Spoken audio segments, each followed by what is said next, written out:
All right, guys, welcome back to the back nine out here at Angry Beaver in Charlotte, North Carolina. We are currently even, and we're starting off hole 10 here. Still really trying to go through my form, like walk up, step up, all this kind of stuff, feeling real comfortable. I'm throwing the bounty here, and there's a little bit of a headwind, and I throw the disc a little bit too flat. So we end up coming over to the right side, kind of taking that birdie out of position. There's just no way that I'm running this either. So we just get this into a good spot because I know hitting that cage up high or anything can get a bad roll away or anything like that. And so we're not trying to start off with that. So we're just going to end up tapping that in, getting that par. Here, hole 11. This is actually a pretty tough birdie, but I really like the hole. We're throwing our trespass here, trying to get comfortable with our walk up and everything.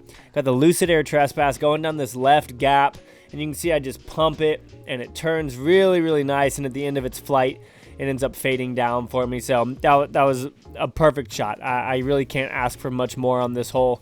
I'm totally good with that. And so here we've got our Grace, which I've actually been sidearming a little bit more lately and really enjoy this disc. We throw it with some power, kind of flat, maybe a tiny little bit of anhyzer, and it makes it all the way down to the basket. I think that it's parked, but when we get down there, you can see I actually went about 40 past. So, you know, a little disappointed in that. Maybe I should have thrown a slower disc, but I'm not too sure what that slower neutral disc would have been for me there. We try and get this in. Honestly, a great run from about 45 feet. And we're actually able to dial in the second one. A little fluttery, but man, really, really solid putt there. A birdie on that hole is not a gimme. You have got to hit two very specific landing zones and make it through lots of different areas in order to do that. So we end up with a par there. Still happy with the performance on that hole because, man, I've done really bad on that hole before, honestly, too. So I keep going back and forth on this hole between backhand and sidearm. I feel like the backhand here is a really good play. Throwing this stag, really trying to get my foot and everything in a good spot. We throw the stag, and you can see it comes out on a crazy hyzer. And I didn't take into consideration the fact I was going uphill. Really good shot, just a little bit too left. And so I gave it just a little bit too much hyzer. I do need to throw it on hyzer, even though I'm going uphill, because if I throw it flat, it just turns over way too much. So that was incredibly close to being really good. You can see that tree right there to the right is one that I ended up hitting. If we'd gone beside that, we would have been real close to the basket. So another par, still sitting at even for us.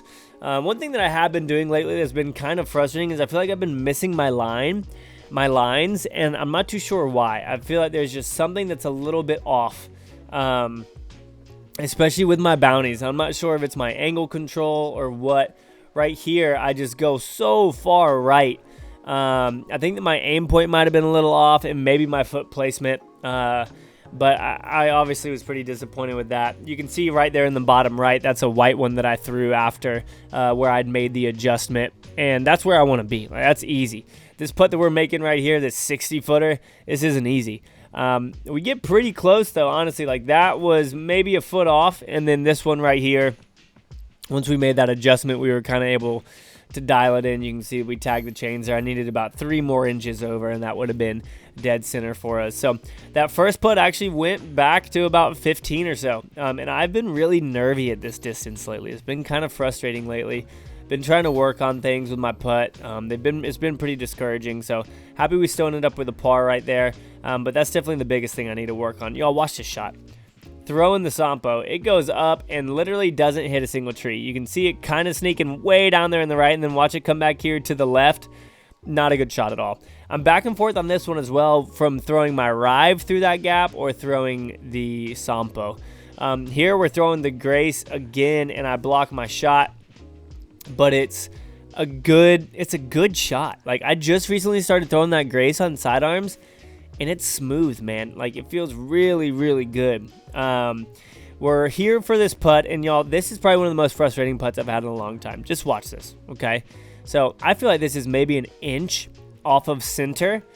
Boom. Like, that pretty much hit the pole, and it kicked out left. Unbelievable. So we take a par on that one. Throwing the Rive down here, it pushes a little bit too straight.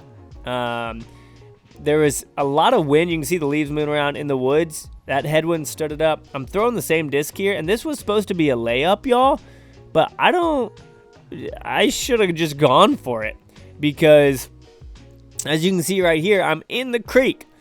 If I had thrown that a little bit harder, just a little bit harder, we would have been able to get the birdie. So this right here is us trying to save par, and what do? Of course Michael comes up low, even though in all my putting videos I talk about never doing that. Been real frustrated with it, working on it though, trying to figure out my release point and whatever is going on. The winter really screwed up my putting, honestly, because right before winter hit, man, I was dialed, so I'm trying to get that back. So that's going to be a bogey, putting us to +1. But even so, if you finish +1 out here, it's high 900s. So I'm happy with that. Well, no, I'm not happy with it, because I know that I can throw better. This hole right here, look, I hit the tree that I always hit, even though that was a stag and I was trying to turn it over. This hole confuses me so much. I don't know why, but I don't like it. I got to figure it out. Here, once again, same tree. And I'm just like talking to myself. I'm like, oh, hit the tree, bounce here, bounce there. You guys know what I'm talking about. Just really, really frustrated. So we grab the soft justice here, lay that up once again, another par. I don't expect to birdie this one, but I expect to have a putt on it. And it's just frustrating. I don't know what it is about that hole. I need to go out and just figure out what disc and what angle to throw on it and just go for it, because that's been really frustrating. I feel like I just need to give it more Anheuser or something. So hole 17 here, throwing that diamond out. I threw it on Annie, so it turned too soon. Like, that's a lightweight diamond, and I threw it on Annie. Not a good decision. I needed to throw that one flat in order for it to flip up and turn. That's what we needed, but we didn't do that in the moment. Once again, throwing this soft justice that I've actually been feeling really good with lately. It's got a nice flight, super reliable, dependable. Absolutely love that. But again, another par. That is not what we're looking for. I need to get the birdies. Well, really, I get the birdies. I just need to stop getting the bogeys. Like, every round I play out here, I can probably get 3 to 4 birdies, but I need to stop getting the bogeys. That's the thing. So, hole 18 here, there's actually a lot of room here to rip a drive. I'm throwing my Lucid Air Trespass, and I'm just going to try and pop it, hug the trees on the left, give it a nice Anheuser flight, have it pan all the way down to the corner. And so we're actually able to get a good flight on it, but because I powered up on it, it turned over a little bit too much.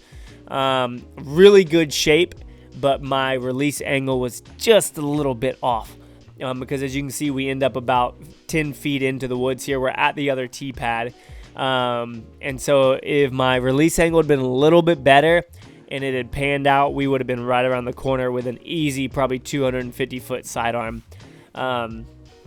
So there's potential there. I'm feeling good about this hole, honestly. I think I need to just kind of figure something out. So backhand, no real sidearm line that could give us a shot. So we're taking the stag, y'all, and we're trying to go roller, okay? I hit it almost perfect, but it just doesn't turn over. It lands on its edge, but it doesn't turn over. If I had thrown the diamond on that same line, I think we would have been parked, honestly. For those of you that have played this hole, you know how sick that would be. You can see we hit this log right here. We're pin high, just made it left, never ended up coiling back. If we had gotten that rollover, that would have been amazing. That is exactly what we were looking for. So this one right here is for birdie from, I guess, about 55 or so, maybe even 60. We give it a solid bid, but those trees on the right were scaring me, so we ended up left. Should have just aimed a little bit more to the right in order to get that there. Second one's a little bit closer, but still, no chance. So we're going to end the round at +1, which honestly, like I said earlier, I'd be happy with that. I'd love to end up under par if possible, but that's a pretty difficult one. Hope you guys enjoyed. Let me know how you feel about this format, and I'll see you on the next one. Peace out.